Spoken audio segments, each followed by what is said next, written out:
ఓకేనా?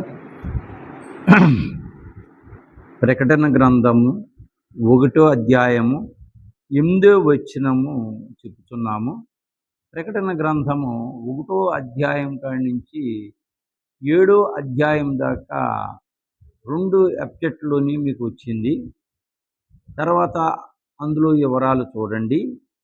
ఇది ప్రకటన 1వ అధ్యాయము 8వ వచనం ఇప్పుడు మీకు చెప్తున్నాము. మరి ఇది జాగ్రత్తగా మీరు చూసి సబ్స్క్రైబ్ చేసి తర్వాత షేర్ చేసి లైక్ చేయండి. అందరికీ తెలియపరచాలి. అందరికీ మీరు తెలియపరిస్తే దేవుడు మీకు ఇచ్చే బహుమతిని మీకు ఇస్తారు. ప్రకటన గ్రంథం 1వ అధ్యాయము 8వ వచనం. అల్ఫా 1 అల్ఫా 2 ఒగేమా ఏ సర్వాధికారి వర్తమాన భూత భవిష్యత్తు కాలములందు ఉండువాడు.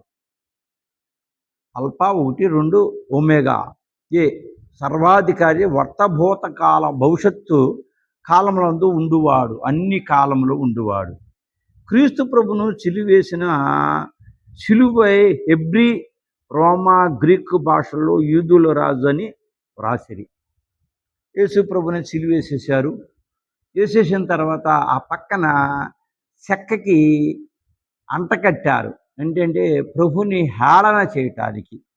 హెబ్రీ భాషలోని రోమా గ్రీకు భాషల్లో కూడా యూదుల రాజు అని వ్రాసి ప్రభుని హేళనగా అక్కడ రాసినట్టు మనకి కనబడుతుంది. గ్రీక్ భాషలో అల్ఫా అను అక్షరము మొదటి అక్షరము. గ్రీక్ భాషల్లో అల్ఫా అనగా మొదటి అక్షరము, ఒగేము అనగా చివరి అక్షరము. మొదటి అక్షరము ఆదాము కాలం నుండి మొదటి అక్షరము, చివరి కాలం అంటే రెప్షన్ కాలము. ఈ లోకము అంతమైపోయే కాలం వరకు కూడా రెప్షన్ కాలము. అప్పుడు నుండి రేపు రెప్షన్ కాలం వరకు కూడా ప్రభు ఉండే కాలము. అల్ఫా క్రీస్తు అల్ఫయై ఉన్నాడు అనగా మొదటివాడు ఉన్నాడని అర్థము. అల్ఫయై ఉన్నాడు అనగా మొదటివాడుగా ఉన్నాడని అర్థము. మొదటివాడిగా ప్రభు మనకి ఆధారభూతుడై ఉన్నాడు. భూజనులందరిలో మొదటివాడు, రక్షకులన్నీ చెప్పుకునిన వారిలో మొదటివాడు. భూజనుల అందరిలోనూ, రక్షకుడు అన్న అందరిలోనూ ఆది సంభూతుడమైన యేసు ప్రభు మొదటివాడు. దైవావతార పురుషులని చెప్పుకునిన వారందరిలో మొదటివాడు.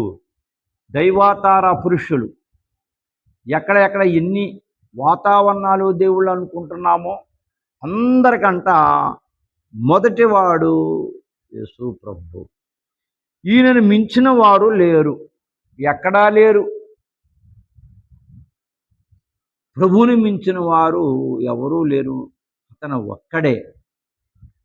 2 ఒమేగా ఒమేగా క్రీస్తు ఒమేగనై ఉన్నాడు అనగా క్రీస్తు మనకు తోడ్పాటులోను ఎలాగ మొదటివాడో అలాగే కడపటివాడై ఉన్నాడు.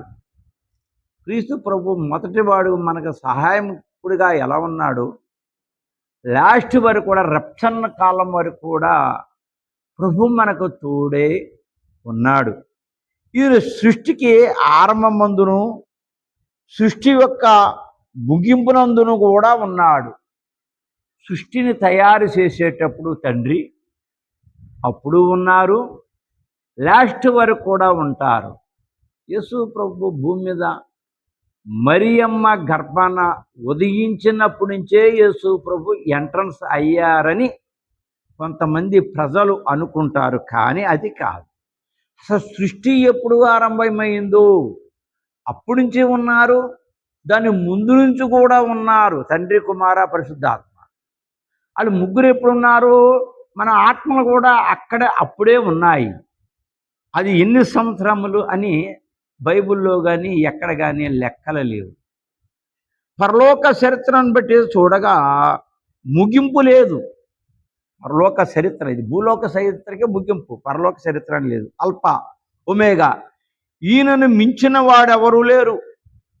ఏ లోకంలో, 3 లోకంలో కూడా ఇంకా ఎన్ని లోకములో ఉన్నా కూడా బైబిల్ సిద్ధాంత ప్రకారంగా 3 లోకాలు: పరలోకము, భూలోకము, పాతాళ లోకము. కానీ ప్రకటన గ్రంథంలో వివరణ సిద్ధాంత ప్రకారంగా చూస్తే 7 లోకాలు ఉన్నాయి.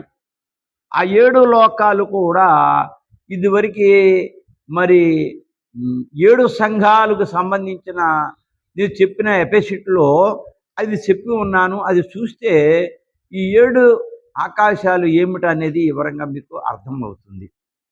మానవ రక్షణ కొరకు బైబిల్లో గ్రంథం ఇచ్చి నా గ్రంథము లేదు. మానవ రక్షణ కొరకు బైబిల్ గ్రంథము పరిశుద్ధ గ్రంథం. ఆ గ్రంథాన్ని మించిన గ్రంథము లేదు. ఆ పరిశుద్ధ గ్రంథాన్ని రకరకాలుగా అంటున్నారు. అది మరి ఈ లోకం రీతిగా మన రాకడకు ముందు గుర్తుగా అలాగ అంటారని మనకి బైబిల్ చెబుతుంది గనక ఎవరు నమ్మినా నమ్మపోయినా దేవుని బిడ్డలైన క్రైస్తవులు మరి బైబిల్ గ్రంథము అక్షరాలుగా పరిశుద్ధ గ్రంథము, అందులో తేడలేదు. సర్వాధికారి ప్రకటనలో ఎక్కువ సార్లు ఉన్నది సర్వాధికారి అని. ఈ ప్రకటన ఎక్కువ సార్లు ఉన్నది 55 పుస్తకాల్లో కాకుండా. ఇహమందును పరమందును దృశ్యమైన వాటిని అదృశ్యమైన వాటిని సర్వమునకు అధికారి అయి ఉన్నాడు. 1 కొలస్సీయులు 1:15. ఇందులో ఇహమందును పరమందును దృశ్యమైన వాటికిని, దృశ్యమనగా ఆత్మకి సంబంధించింది. ఆత్మతో చూసేది దృశ్యము. అది దానికి మరణం లేదు. అది బ్రతికి ఉన్నప్పుడు మన సన్నిధిలోకి వెళితే మనం దృశ్యమైన కంటితో ప్రపంచాన్ని అన్నీ చూడగలుగుతాము. అలాగే మరణించినప్పుడు కూడా మనము ఆ దృశ్యమనే కనులు పోవు, ఆత్మ అనే కనులు పోవు, అప్పుడు చూస్తాము. ఇక్కడ అదృశ్యమైన కనుల అని ఉన్నవి. ఈ అదృశ్యమైన కనులంటే మన శరీరానికి సంబంధించిన కనులు. అది ఇవాళ చూస్తాము, రేపొద్దునికి మళ్ళా ఎవరన్నా మరణిస్తే మన కంటికి కనిపించరు. దృశ్యమైతే అలా మరణించినా కూడా మనకి కనిపిస్తారు. ఆత్మకు సంబంధించింది అది. ప్రకటన గ్రంథము 1వ అధ్యాయము 9వ వచనం. ఈ ఫస్ట్ కొంచెం కొంచెమే ప్రభు చెప్పారు. తర్వాత ఉండే కొద్దీ కూడా ఒక్కొక్క వచనాన్ని 2 ఎపిసోడ్లుగా చెప్పాలి. అయితే ప్రకటన గ్రంథం 1వ వచనంలో యోహాను గారు రాజసువార్త ప్రకటించినప్పుడు ఆయనకు కలిగిన శ్రమలను విసుగు కొనక, రాజ్య సువార్తను, ప్రకటన గ్రంథంలో ఉన్న సువార్త కాకుండా 65 పుస్తకాల్లో కూడా అద్భుతంగా అతను ప్రకటించారు. ప్రకటించగలిగిన ఆయనకు కలిగిన శ్రమలకు విసుగు కొనలేదు. యోహాను గారికి ఒక్క రూపుడికి కాదు శ్రమలు, చాలా రకాలుగా శ్రమలు వచ్చినాయి. మరి అతని పెనులో కూడా పెట్టి నూనె పోసి వేడి చేసి అందులో వేసి అతను సంపాలని కూడా ప్రయత్నించారు. అతను బోధించటానికి వీల్లేదని ప్రయత్నించారు. ఇది నేను ముందు చెప్పిన వాటిలో వివరంగా బోధించి ఉన్నాను. అవి 7 సంఘాలు. అందులో ఖచ్చితంగా మీరు చూస్తే అర్థమవుతుంది. సువార్త పని మానివేక యోహాను సహించుచున్నాడు.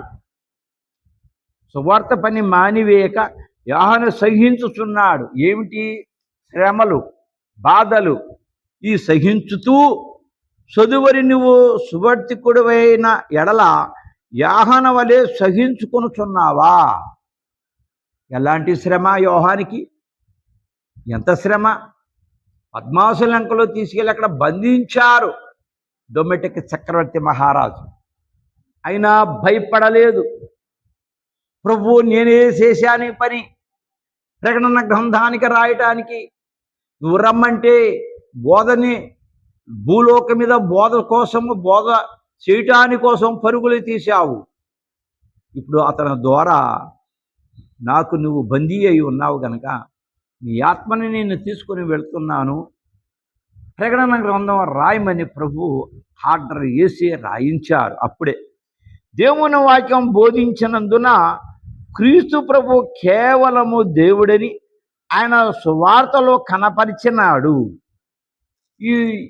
ఈ ప్రకటించినందువల్ల యేసు ప్రభు కూడా దేవుడు అని చెప్పి ప్రజలకి ప్రకటించినాడు.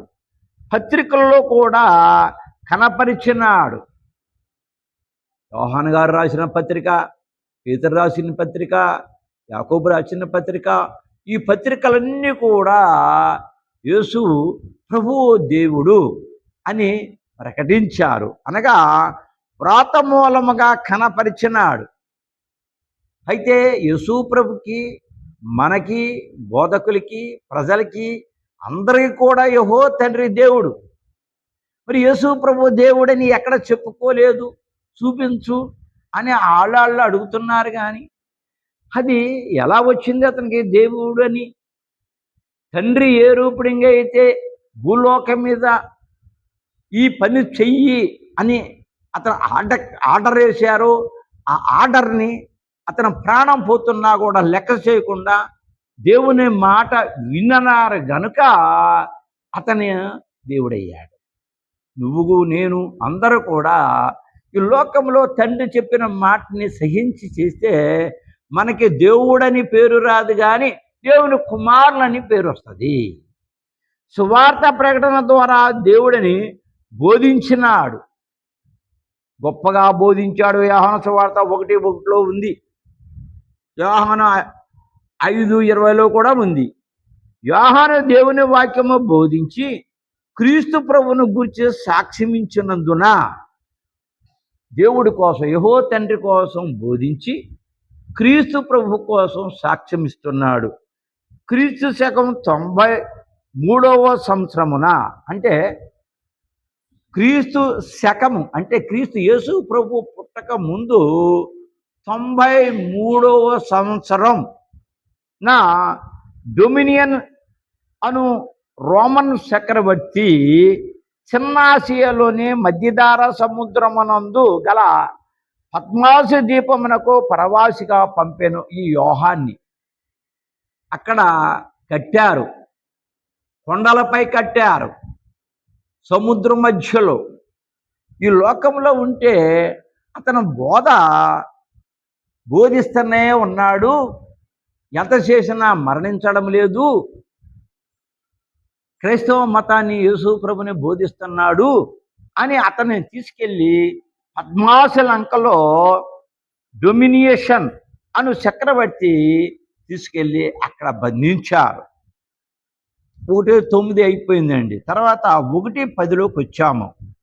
ఆత్మవశుడను ప్రభు దినమున, ప్రకటన గ్రంథం 1వ అధ్యాయము 10వ వచనంలో చెబుతున్నాము మనం. ఆత్మవశుడను ప్రభు దినమున పాత నిబంధనలో యూదులకు సబ్బాతు శనివారమై ఉండెను. మనం 65 పుస్తకాలు బోధ, కొంచెం ప్రకటన గ్రంథం బోధకి కొంచెం తేడా ఉంది. 65 పుస్తకాలు, 66 పుస్తకాల్లో మనము అక్కడ ఒక అధ్యాయం ఇంకో చోట, ఇంకో పుస్తకంలో తీసుకుని మనము చెప్పుతాము. కానీ ప్రకటన గ్రంథము అలాగ చెప్పడం అనేది అసత్యం, కుదరదు. ఎందుకంటే ప్రకటన గ్రంథం ఫస్ట్ అధ్యాయము 1వ వచనం నుంచి కూడా అన్ని విలువైనవి మాటలు. అందుకని ఒక్క మాట కూడా పోకుండా దాన్ని జాగ్రత్తగా ప్రజలకి, ప్రపంచానికి తెలియపరచవలసిన బాధ్యత మన పైన ఉన్నది. క్రొత్త నిబంధన కాల శిష్యులకు దుఃఖ దినమై ఉండెను. కొత్త నిబంధన కాల శిష్యులకు దుఃఖ దినమై ఉండెను. రాకడ కాలం దగ్గరికి వస్తుంది గనక మనము ఎక్కువగా ప్రార్థన దేవుని యందు నిరీక్షణ కలిగి ఎడతెగకుండా ప్రార్థన చేయటమే దుఃఖకరమైన విషయం. ఎందుకనగా క్రీస్తు ఆ వేళ సమాధిలో నుండెను. కొత్త నిబంధన కాలంలో. ఆదివారం వరకు సంతోషకరమైన దినమై ఉండెను. ఆదివారము సంతోషకరం. ఎందుకని? ఆదివారము ప్రభువు పైకి లెగిశారు. అది సంతోషకరం దినము కాబట్టి ఆరాధనని ఆదివారం అని ప్రపంచవేత్తగా ఆదివారం పెట్టారు. కానీ సబ్బాతి దినము శనివారం అని ఒక యూదులే పెట్టుకున్నారు. కారణం, యేసు ప్రభు ఎక్కడైతే పుట్టారో అక్కడ యేసు ప్రభుని నమ్మలేదు. ఆ కారణం ఎందుకంటే రోమన వాళ్ళు అక్కడ కాపలా ఉంచిన సైనికులు అబద్ధమాడారు. ప్రభును చూసి, దేవదూతలను చూసి, కయ్యప్ప దగ్గరికి వెళ్ళి, తర్వాత అక్కడున్న ప్రధానుల దగ్గరికి వెళ్ళి, ప్రభుని మేము చూశాం అన్నప్పుడు యూదులు తిరగబడి ఈ కయ్యప్పను తర్వాత పిలాతుని తిరగబడిపోతారు జనమని భయపడి వాళ్ళు కొంత ధనాన్నిచ్చి శిష్యులు ఎత్తుకెళ్ళిపోయారని చెప్పమని వాళ్ళతో చెప్పించటంలోని ఆ రోమన సైనికులు మాటలు యూదులు నమ్మి ఇప్పుడు కూడా మోసపోతూనే ఉన్నారు. ఇప్పుడు కూడా మార్పు రాలేదు. దాన్ని ఆధారం చేసుకొని మన భారతదేశంలో కొంతమంది అక్కడ ఉన్నవాళ్ళే నమ్మలేదు అని అంటారు. అసలు అక్కడ ఉన్నవాళ్ళు ఎందుకు నమ్మలేదు ఇప్పుడు మీకు చెప్పాను. తర్వాత కూడా 7 సంఘాలు కోసల్లో కూడా చెప్పాను. అవి కూడా చూసినా మీకు వివరంగా అర్థమవుద్ది. అందుచేత నేటి వరకు క్రైస్తవులు ఆదివారం ఆరాధన దినముగా ఆచరించుతున్నారు. అక్కడ మాత్రం సబ్బాతి దినం శనివారం అంటున్నారు. నమ్మలేదు గనక. విశ్రాంతి దినము అంటే పైకి లేచి ఆనందించే దినము. యేసు ప్రభువు లెగలేదు, మరణించారనే వాళ్ళ సలహా కనుక వాళ్ళు నమ్మడం లేదు కాబట్టి ఇప్పుడు గాజాకును ఇజ్రాయేల్ దేశానికి యుద్ధం జరిగి లక్షలు వేల మంది తుడిసిపెట్టిపోతున్నారు. అయినా కూడా నిజమేదో అబద్ధమేదో పాత నిబంధన అనే వాళ్ళు చదివితే అర్థమవుతుంది. కానీ చదవరు. వాళ్ళు ఇన్నదే ఖచ్చితం అనుకుంటారు. పునరుద్ధానమైన తర్వాత శిశువులు ఆదివారంనే గదిలో కూడుకొనిరి. యేసు ప్రభు మరణించారు, లెగిసిపోయారు, పునరుద్ధానమై వెళ్ళిపోయారు. శిశువులందరూ కలిసి గడగడ వణుగుతూ ఒక గదిలో కూర్చొని ఉన్నారు. శనివారం కూడుకొనలేదు. శిష్యులు మాత్రం శనివారం కూడుకోలేదు. యూదులైతే శనివారం కూడుకుంటారు కానీ శిష్యులు కూడుకోనలేదు. ఆదివారం కూడి ఉండగా వారి మధ్యకు వెళ్ళి మీకు సమాధానము కలుగునగాక అని చెప్పాను. ఎవరు చెప్పారు ఈ మాట? ప్రభు చెప్పారు. ఏమేసి ఉన్నాయి? భయపడుతూ ఉన్న వాళ్ళకి తలుపులేసి ఉన్నాయి. తలుపులు ప్రభుకి అడ్డు రాలేదు, ముందు అడ్డు వచ్చింది.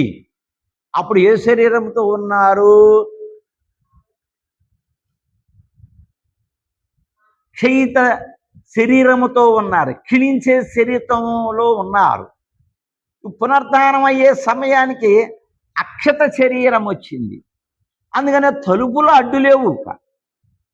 రేపొద్దున మనము కూడా క్షయితమైన ఈ శరీరాన్ని ఇదిలించుకున్నప్పుడు, అక్షత శరీరము మనం దాల్చుకున్నప్పుడు మనకు కూడా తలుపులు అడ్డు ఉండవు.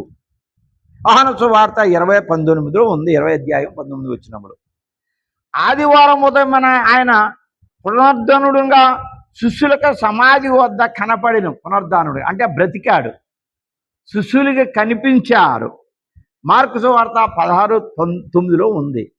ఆ తర్వాత 1:9 ప్రకటన 1 అధ్యాయము 9వ వచనము కూడా అయిపోయిందండి. తర్వాత 1:10 అయిపోయింది. 11 ప్రకటన 1 అధ్యాయము 11వ వచనం.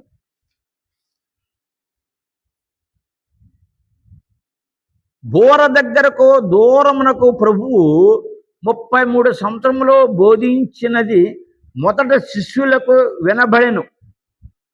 బోర ఏ బోర? సువార్త బోర. అన్ని బోరల కంట పెద్ద బోర, రేపొద్దున రాకడ వచ్చే బోరంతకంట సువార్త బోర విలువైనది. ఘనమైనది. ఈ సువార్త బోర మొదట శిశువులకు వినబడినది. ప్రభు చెప్పిన బోర అంటే వాక్కు, అంటే సువార్త. తర్వాత భూదిగంధముల వరకు సర్వలోకమునకు వినబడుచున్నది భ్రష్టు శిశువులకి. ఆ తర్వాత భూదిగంధములు సర్వ లోకములకు కూడా వినబడుచున్నది. ఈ బోర లోకాంతటికి వినబడును. లోకములో ఎక్కడైతే మనుషులు ఉన్నారో, జంతువులు ఉన్నారో, అన్ని చోటలు కూడా ఈ బోర సువార్త వినబడును. ప్రభు దగ్గర బోర లేదు కానీ యోహాను చెప్పాను అని. బోరల కంటే పెద్ద బోర సువార్త బోర. ఊదే బోర కాదు, ప్రభు దగ్గర ఊదే బోర లేదు, సువార్త బోర. అందుకని వివరంగా యోహాను దాన్ని ఎడదీసి చెప్పారు. ఆత్మవశంలో అనేక డిగ్రీలు, అంతస్తులు ఉన్నవి. ఆత్మవశములో భూలోకములో శరీరానికి సంబంధించిన మన ఎదుగుదలకి ఎన్నైతే ఉన్నాయో, ఆత్మకు సంబంధించినది కూడా పరలోకములో ఎత్తి ఎదగటానికి ఎన్నో అవకాశాలు ఉన్నాయి. అది ఇక్కడే మనం సంపాదించుకోవాలి. యోహాను అంతస్తు ఎవరికి అందదు. యోహాను గారు అంతస్తు ఎవరికి అందనంత ఎత్తులో యోహాను ఈ భూలోకం మీద పనిచేసి సంపాదించుకోగలిగారు. అలాగే విశ్వాసమైన బోధకులైన మనము అతని స్థానానికి వెళ్ళకపోయినా అతని మార్గంలో మనం సంపాదించుకుని అతని తర్వాత స్థానం అన్న మనం సంపాదించుకోవటానికి సిద్ధపడి కష్టం వచ్చినా, నష్టం వచ్చినా, బాధ వచ్చినా బోధించగలగాలి. ఆత్మవశము కష్టమైనది. ఆత్మవశంగా మనం ఎక్కడ పడితే అక్కడికి వెళ్ళటం, ప్రభువును చూడటం, దేవదూతలతో చూడటం, పరిశుద్ధులను చూడటం, ఈ లోకంలో అనేక చోట్ల వెళ్ళటం, ఇది ప్రార్థన చేయగా దేవుడిచ్చే వరమై ఉన్నది. ఇది కొనే వస్తువు కాదు. అందుకని మన ప్రార్థన ద్వారాగా, కన్నీటి ప్రార్థన ద్వారాగా సంపాదించుకునే ఆత్మ వరములు ఇవి.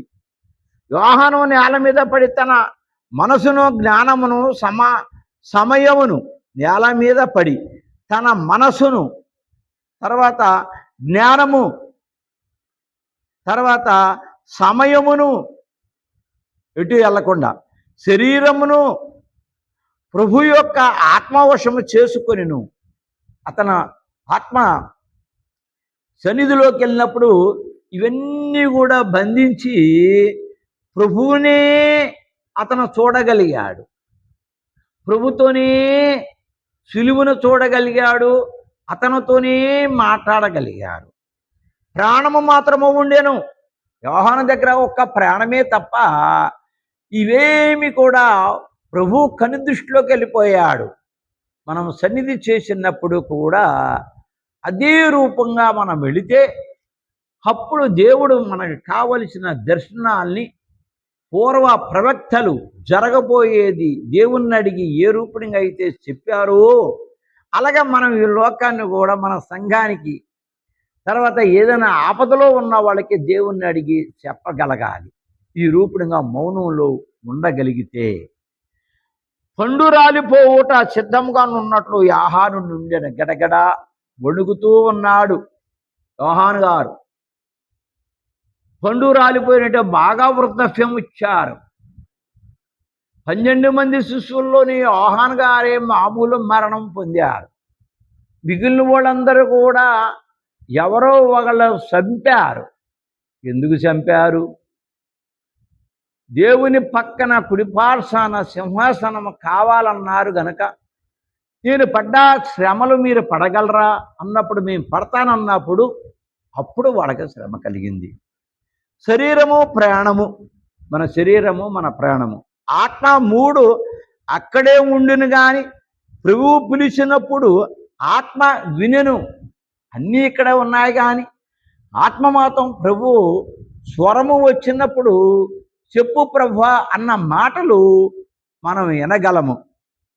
నెమ్మదిగా కాకుండా గట్టిగా చెప్పును, మనకు అర్థమయ్యేలాగా బోధించుతూ ఉన్నారు ప్రభువు.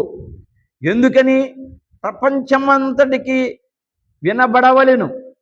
అతని మాట ప్రపంచానికి వినబడాలి. అయితే ఏ మాట? అతను యోహానికి చెప్పినప్పుడు యోహాను గారి మాట ఇప్పుడు ఎంతమందికి పాకింది? అలాగే ఇప్పుడు ప్రపంచానికి ఎలా తెలుస్తుంది? అది ఉద్దేశించుకొని యోహాను గారికి అర్థమయ్యేలాగా బోధించారు. ఇప్పుడు ఎవరినో ఒకరిని బోధకుల్ని అడ్డంపెట్టి యోహానికి ఏదైతే బోధించారో ఆ బోధ ప్రపంచానికి వినిపించుతున్నారు ప్రభువే. గనుక గొప్ప స్వరముతో చెప్పాను. అయితే ప్రకటన గ్రంథాన్ని 22 అధ్యాయాలు రాశారు కానీ వివరణ మాత్రం యోహాను గారు చూశారు కానీ రాయటానికి కుదరలేదు. రాస్తానన్నారు కానీ ప్రభువు వద్దు, ఆ సమయంలో నా బిడలున్నారు వాళ్ళకి తెలియపరుస్తానన్నప్పుడు యోహాను గారు మౌనంగా ఉండటంలో అతని వివరణ ఏరే వాళ్ళతో చెప్పించి ఈ రోజుల్లోనే దేవుని విశ్వాసంతో ఉన్న బిడలకి బయలుపరిచి ఇది బోధించమని బోధించగలుగుతున్నారు. ప్రకటన గ్రంథము వ్రాయబడవలెను, దాచబడవలెను. ప్రకటన గ్రంథము రాయబడవలెను, దాచబడవలెను. వ్రాయాలి, దాయాలి. బైబిల్ గ్రంథమందు చివర చేర్చబడవలెను అని అప్పట్లో చివర చేర్చబడ్డారు. చివరి వరకు అర్థము దాచబడవలెను, చివరి వరకు అర్థము దాచబడవలెను. ఆ చివరి ఎప్పుడు? రాకడ వచ్చే సమయం. అందుకనే ఆ చివరి సమయం గనుక ఇది 40 సంవత్సరాల క్రితం నేను రాసిన ఈ ప్రకటన వివరణ ఇప్పుడు అది నువ్వు బయటపెట్టి ప్రపంచానికి అందించు. ముందు 65 పుస్తకాలు అందించబడ్డాయి. ఇప్పుడు ఇది వెంటనే నువ్వు అందించకపోతే 65 పుస్తకాలు కూడా అర్థం కానిది అవుతుంది. ఇది రాకడ సమయము అని ప్రభు చెప్పగా మొదలు పెట్టవలసిన అవసరం మాకు వచ్చింది. చివరకు అర్థము బయలుపడవలెను. వివరణ ప్రజలకి, ప్రపంచానికి వివరణ అర్థమవ్వాలి. ప్రపంచం యొక్క చివరి వరకు వినబడవలెను. నలుమూలలో కూడా ప్రజలు ఎక్కడ ఉన్నారు అందరికీ వినబడవలెను. సువార్త పాఠమై వినబడింది. 65 పుస్తకాలు వినబడ్డాయి. కానీ ప్రకటన గ్రంథం వినబడటం ఇంతవరకు చాలా తక్కువ. బోధకులు ప్రకటన గ్రంథంలోకి వెళతారు కానీ కొంతవరకే చెప్పి మళ్ళా ఇంకో దాంట్లోకి వెళతారు. ఇప్పుడు నేను చెప్పేది అది కాదు. పూర్తిగా మొత్తం ప్రకటన గ్రంథాన్ని బోధించమన్నారు ప్రభు, గనక బోధిస్తున్నాను. గనక గొప్ప స్వరము చెప్పబడిను. అందుకని ప్రభు గట్టిగాను అర్థమయ్యేలాగాను యోహాను చక్కగా రాసేలాగా కేకలేసి మరీ చెప్పారు. యోహానుకి ఇచ్చిన వరము కంటే గొప్ప వరము ఈ కాలంలో దేవుడు అక్కడక్కడ ఇచ్చి ఉన్నాడు. యోహానుకి ఇచ్చిన వరాలు ప్రభు అందరికీ ఇవ్వలేదు, అక్కడక్కడ కొంతవరకే ఇచ్చారు. అందుకని ఇతను చెబుతున్నాడేటి, మేము పెద్ద బోధకులు కదా అని ఎవరు దయచేసి దాన్ని దృష్టిలో పెట్టుకోకండి.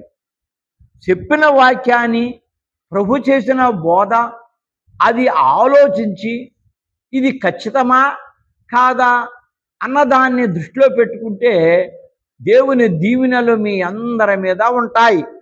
అట్టి అంతస్తు ప్రభు అందరికీ ఇచ్చును. ఎలా ఇస్తారు? యోహాను అన్నీ మరిచి దేవుని సన్నిధిలో ఉన్నారు గనక, ఈ లోకాన్ని సమస్యలు మరిచి ఉన్నారు గనక, అలాగే మనము కూడా ఉంటే ఇస్తారు. నాకు ఇచ్చి ఉన్నారు గనక నేను ప్రకటిస్తున్నాను. మనము యోహాను వలె చెయ్యలేకపోయినను దినమునకు 2 గంటల పరవశమైన ఎంత ధన్యత. యోహానులాగా కాకపోయినా రోజుకి 2 గంటలు మనము ఉండగలిగితే ఎంత ధన్యత. దేవుని సన్నిధిలో ప్రతిదినము ఈ స్థితిలో ఉండవలెను. ప్రకటన గ్రంథము వివరణము 7 సంఘాలకు పంపుము. ఈ వివరణలు 7 సంఘాలకి పంపమన్నారు. ఆ 7 సంఘాలు కఠినమైన గ్రంథము కనుక నేను రాసేటప్పుడు నాకు అర్థం అవ్వలేదు ప్రభువా అన్నప్పుడు మరి నేను ఉపవాసం ఉన్నప్పుడు నాకు అర్థమైంది, అది రాయమన్నారు. ఇది మానేస్తానంటే 7 సంఘాల కోసం నువ్వు రాయకపోతే మిగిలింది రాసినా వ్యర్థమన్నారు. అందుకని మరి ప్రభు చెప్పినప్పుడు 3 సార్లు చదివిన అర్థం అవ్వనప్పుడు ఆ తర్వాత ఇది రాయగలిగాను. 7 సంఘాలకు పంపుము. ఎఫెసు 1, 2 స్మరణ, 3 పెర్గము, 4 తుయతైర, 5 సార్దీసు, 6 ఫిలదెల్ఫియా, 7 లవోదికయ ఈ రాయమన్నారు. తర్వాత ప్రకటన గ్రంథము 1:12 ఇది కొంచెమే ఉంది కనుక ఇది చెప్పి ముగిస్తానండి. నా వెనుక స్వరం విని చూడ తిరిగి తిని స్వరం వస్తుంది. యోహాను గారు అంటున్నారు, బోర స్వరము యోహాను ఎదుట చెరసాల్లో ఉన్నారు. వృద్ధాప్యము, బలహీనత, లేచి కనబడు, పని చెయ్య లేచి కనబడుతున్నది. బలహీనత, బాగా బలహీనుడైపోయాడు. ఆయన దృష్టిని వాటి నుండి త్రిప్పి తన తట్టు మార్చుకొనుట కనబడుచున్నది. జైల్లో ఉన్నది, ఏరే ఆలోచనలు, ఏరే బాధలు, ఇవన్నీ మరిచి దేవుని అందే కనుదృష్టి ఉంచారు గనక అతనికి దేవుడు స్వరాన్ని వినబడగలిగింది. ఈ పుస్తకము సంఘములకు పంపమని ప్రభువు చెప్పినారు. సంఘానికి పంపించి బైబిల్ కొత్త నిబంధన అయిపోయిన తర్వాత 100 సంవత్సరాలకి ఈ పుస్తకాన్ని కలిపారు. యోహాను శిష్యులు ఆయన యొద్దకు వచ్చి, వెళ్ళాను దేవుని శిష్యులు మీరు అయితే ఇప్పటికన్నా ఈ పుస్తకము చదవవలెను. ఈ పుస్తకం అంటే 22 అధ్యాయాల్లోని కొంచెమే ఉన్నది వివరణ. మళ్ళా చాలా బైబుల్ కొత్త నిబంధన ఎంతలా ఉందో అంతకంటే ఇంకా ఎక్కువ ఉంటుంది వివరాలు. అందుకని నేను సీరియల్గా ఖచ్చితంగా పంపుతున్నాను. అవి పోయేది కాదు, యూట్యూబ్లో ఉన్నాయి. అందుకని మీరందరూ కూడా సబ్స్క్రిప్షన్ చేసి తర్వాత లైక్ చేసి మరి షేర్ చేయండి. తెలియని బిడ్డలు కూడా మీ బాధ్యత అది పంపించమని ప్రభు చెప్పగా మేము చెప్తున్నాము. ఆ తర్వాత మీ ఇష్టం, మీరు దీవెనను పొందగలిగి ఉంటే ఈ పంపించండి. బుద్ధి మాట దేవుడు దీవించి ఆశీర్వదించును గాక. ప్రభా ఇది మొత్తం అందరికీ పంపించేలాగా వాళ్ళ మనసుల్ని మీరు మాట్లాడి మీరే అధ్యక్షత వహించి దీవించి చూసిన బిడ్డలందరూ కూడా దీవెనలు రప్పించమని యేసు నామమున బ్రతిమలాడి అడుగుచున్నాను తండ్రి. ఆమేన్.